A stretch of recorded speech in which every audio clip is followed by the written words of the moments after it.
Silence makes people uncomfortable because it removes the cues they rely on to feel safe.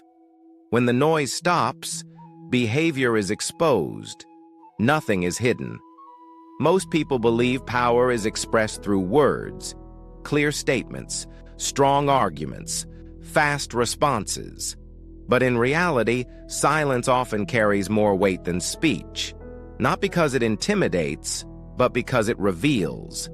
Human behavior is guided by feedback. We speak and immediately look for reactions, agreement, resistance, validation. These signals tell the nervous system how to adjust.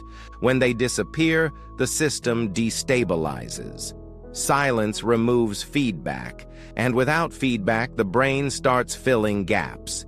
This is not philosophy, it is behavioral conditioning. When people speak into silence, they hear themselves more clearly. They notice uncertainty. They notice excess. They notice imbalance. That awareness is uncomfortable. Most people are not disturbed by silence itself. They are disturbed by what silence reflects back to them. In social situations, silence disrupts hierarchy. The person who speaks less is harder to read. The harder someone is to read, the harder they are to control. Control relies on prediction. Prediction relies on patterns. Silence interrupts patterns. This is why people rush to fill quiet moments. They explain. They justify. They add details that were never requested. They are not trying to inform. They are trying to regain stability. The one who stays silent does not feel that urgency. And that difference shifts the dynamic. At work, this appears in meetings and negotiations. The person who speaks immediately signals alignment. The person who pauses signals independence. A pause forces others to wait. Waiting changes posture. It lowers momentum. Momentum favors whoever is calm enough to slow it down. In conversations, silence often causes people to reveal more than they intend. They assume they need to clarify. They assume judgment. These assumptions are projections. Silence did not demand explanation. Their insecurity did. This is why silence is used by experienced professionals, not to dominate, but to observe. When someone continues talking without interruption, patterns emerge. Emotional investment, need for approval, fear of losing control. Silence exposes these signals without confrontation. In relationships, silence has a similar effect. When one person reacts immediately, power moves outward. When one person regulates and pauses, power returns inward. This is not withdrawal. It is containment. Containment is the ability to hold emotional pressure without leaking it outward. People who lack it speak more under stress. People who have it speak less. That difference is felt instantly. Many people confuse silence with avoidance.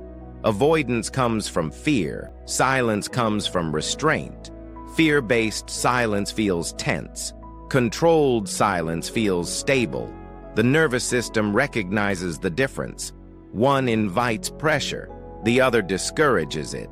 This is why silence often ends arguments before they begin. An emotional challenge requires engagement to continue. Without engagement, it collapses. The mistake most people make is believing they must respond to every stimulus, every comment, every provocation.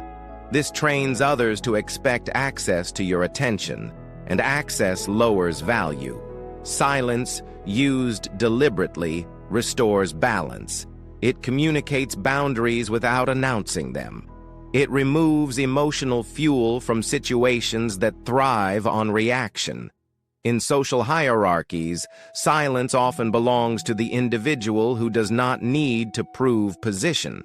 They do not rush to assert. They observe first.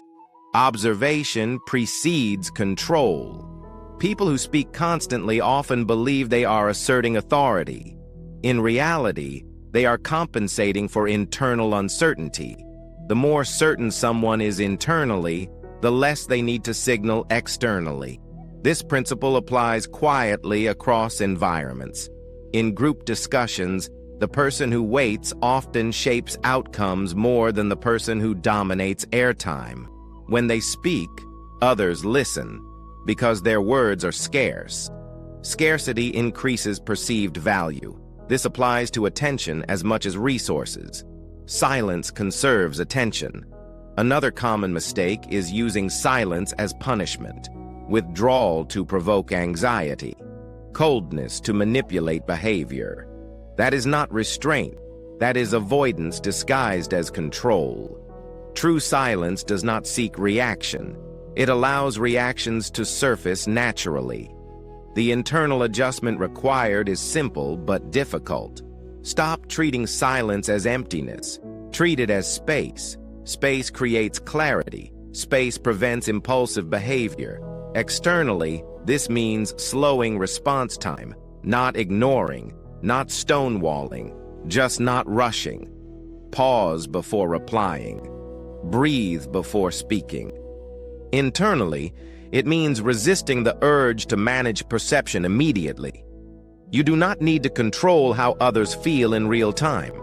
Control begins with self-regulation. When silence feels uncomfortable, that discomfort is information. It reveals attachment to approval, attachment to outcome. Reducing these attachments increases stability. Stability changes how others treat you, not because you demand it, but because your behavior no longer invites pressure. People test where there is movement. They stop where there is stillness. Silence is stillness in social form. It does not guarantee respect, but it removes many conditions that destroy it. Used consistently, silence recalibrates interactions. People speak more carefully. They test less, not because they are intimidated, but because the dynamic no longer rewards impulsive behavior. The goal is not to win exchanges. It is to remain internally governed. External outcomes follow internal order. Silence is not the absence of power. It is often the evidence of it. Stay sharp.